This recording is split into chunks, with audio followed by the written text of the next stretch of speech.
And we welcome back two-time Fantasy Analyst of the Year, Jamey Eisenberg. Well, there were some questions surrounding what to make of Chiefs' offense actually earlier this year. Patrick Mahomes not having the strongest of starts, but boy, Week 7, I feel like Mahomes Magic was back. Jamey, is this version of Mahomes here to stay for the long haul for fantasy managers?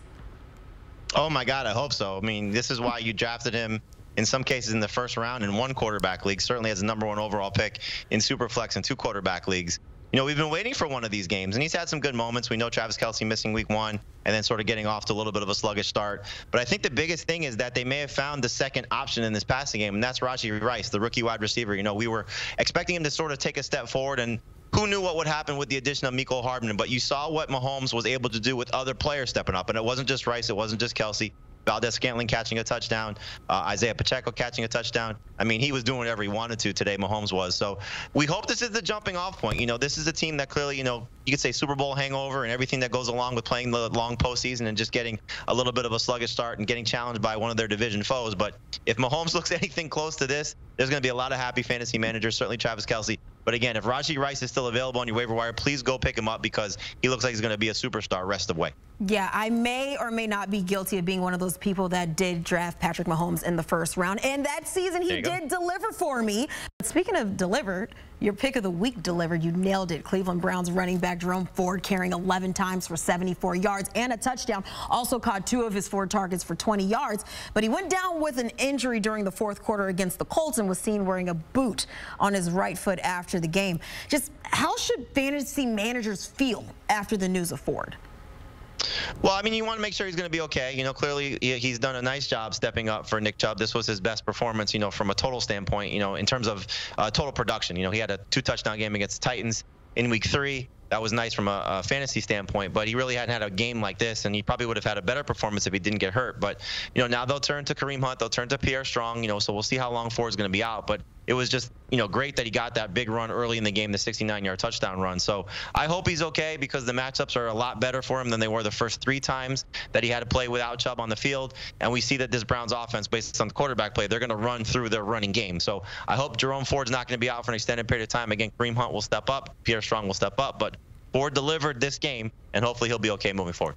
And speaking of injuries and buys, people could be looking towards the waiver wire, especially at that running back position. Bears' Dante Forman might be an option. Not 1, not 2, 3 touchdowns on the day.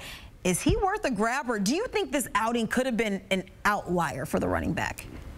I mean, he's not going to do that, and this was a great matchup against the Raiders. You know, it's kind of why we looked at it and said, okay, this could be a great opportunity for him. But you still have at least 2 more games without Khalil Herbert on the field, and who knows with the scary situation with Roschon Johnson. Now it's 2 games that he's missed with a concussion, and he hasn't even been able to return to practice. Typically, when you go through the concussion protocol, you're able to at least get some limited practices in. So the fact that he hasn't been cleared yet is obviously a serious concern right now that Roschon's not coming back, the rookie running back there. So as long as Herbert's out, as long as Johnson's out, Dante Forman's going to be in your starting lineup. And he didn't have a great game 2 games ago against Minnesota, 15 carries, 65 yards. But again, that was a tougher matchup. Now they lose Justin Fields, and obviously Tyson Bagent came in and did some nice things. So now there'll be a little bit more film on what this Bears offense looks like. But Foreman has done this before. In Tennessee 2 years ago when Derrick Henry had the foot injury, he was very good. Last year when the Panthers traded Christian McCaffrey, when he was on that team, he was very good. So he's been a good injury replacement option, and he could do that once again as long as he's getting the opportunity to be the lead runner for the Bears. So heading into Week 8, he's probably going to be in your starting lineup.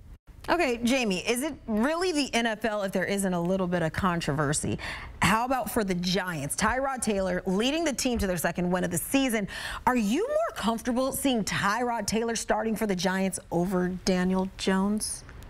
I think in this version of the Giants, yes. You know, as long as their offensive line is having some concerns, and clearly they're not healthy right now, it just makes sense to lean a little bit more on the veteran guy because Tyrod Taylor's not holding the ball like Daniel Jones was. He's clearly more comfortable in some of these chaotic situations because he's been through them more times than Jones has. But the nice thing that I've seen from the Giants the last 2 weeks is that the receiving core has been much better. Now, is that because Tyrod Taylor's a better passer than Daniel Jones? I don't know if that's necessarily the case. But again, I think it's just the circumstances of what we've seen. So Darren Waller's had back-to-back good games. Wan'Dale Robinson starting to make plays. Jalen Hyatt made some plays today. I do like the fact that the Giants have sort of pared down their receiving core a little bit, so you know you're getting some concentrated targets for Waller, for Robinson, for Hyatt. We're seeing these young guys sort of step up.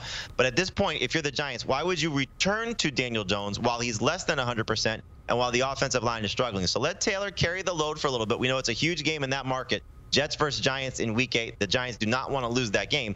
So let Taylor start at least one more week, and hopefully it leads to more good things, if not great things, for Waller and the other guys there, because this is why we drafted these guys, to get good quarterback play from them. And right now Taylor is delivering while Jones is out. Jamey, one last thing, a simple yes or no. Let me know if I'm a terrible person. Drafting a quarterback in the first round, is that a good or a bad thing? I like you too much to answer that one. All right, enough said. Don't even answer that. Jamey, I appreciate the insight.